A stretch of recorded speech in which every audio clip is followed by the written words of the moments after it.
Hi MJ, how are you? Hi, I'm good, thank you. How are you? I'm good as well. So, the first question is how have you worked with IVs in the past? Interesting. I have worked with the different kinds of intravenous infusions in my past work experience. While I was a student, I have worked with infusion pumps when I was working in a cardiac unit because we have to administer a lot of medications and also with a lot of precision. While I was administering potassium chloride intravenously, I was giving them through infusion pumps and through a set rate over a period of time. So that was one of my experience. But while I was working in an orthopedic clinic where I had to administer a lot of analgesics, I administered them in 100 milliliters of normal saline, and I used to run them through gravity, which never caused any complications. I think having that exposure of infusion pumps as well as gravity really has changed my skills, and it has improved my knowledge and judgment for administering intravenous medications as a professional nurse. And I think if I get more experience on different kinds of ways how we administer intravenous medications, I think I will improve and keep going. Okay, the next question is why are evidence based studies required in a learning healthcare organization? Well, when it comes to learning healthcare organization and implementation of evidence-based practices, one of the example I would like to mention here is the long-term care where I used to work as a personal support worker.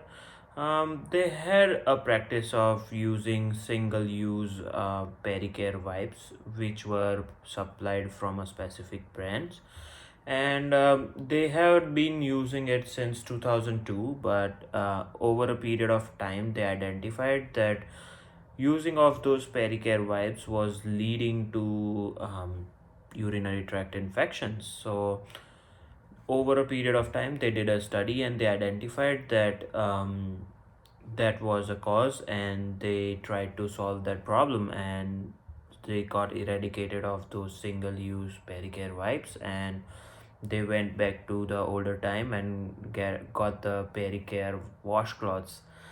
Now that they have started using the washcloths, they have decreased situation or incidences of urinary tract infection among the residences.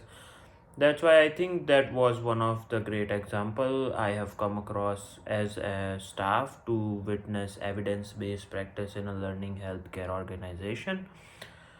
I believe that every organization should be fundamentally based on evidence based practices because they want to ensure that whatever they are implementing as a practice is backed by scientific knowledge and evidence so that they don't face problems or challenges with the day to day care they provide.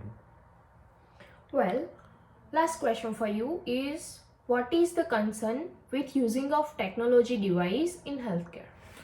Actually, that's most interesting part of my professional practice. I always love to think about how devices change the healthcare we provide. So, when we bring in a new device in an organization, there are multiple challenges as a professional training or maybe regulation. So, firstly, I would mention about the professional training of the staff. It is an inevitable part of any new device that is coming into the healthcare delivery system because we have to train the staff so that they can give us the maximum output of that device. Because, after all, a new device is an extra additional cost on the organization. So, we have to ensure that the staff is utilizing it in the most appropriate and efficient way. Further, when we bring a new device in, there are a lot of concerns like confidentiality because the device will ask for a lot of information which is very critical and confidential for our clients. So that is also one of the concerning part, and hence a new device should be ensured to have safety devices in place which will safeguard the confidentiality of the patients we are caring for. In addition to it, the other type of safety which comes to my mind when I think about a new device coming into the healthcare setting is the precision and safety of that device when it's working. For example, there is an infusion pump which is being used to administer potassium chloride, which is a highly vesicant drug which can be administered. So, if this device has an error and causes higher dose of administration of potassium chloride into a patient's vein, it can lead to permanent damage to the vessels of the patient, and this can also cause a lot of humiliation for an organization which is trying to adapt to new technology and devices. Hence, I think that use of a new device can be really fruitful for an organization. But in addition to it, there are a lot of concerns which needs to be taken care of. And I think the development of present day pharmaceutical industry and the technology involved in the healthcare, it is becoming fairly easier and easier to mitigate the concerns of healthcare devices and their implementation, and I think it will keep growing in future. Only the concerns are the maintenance of confidentiality with the developing of hackers and unethical users of medical device and technology. Thank you.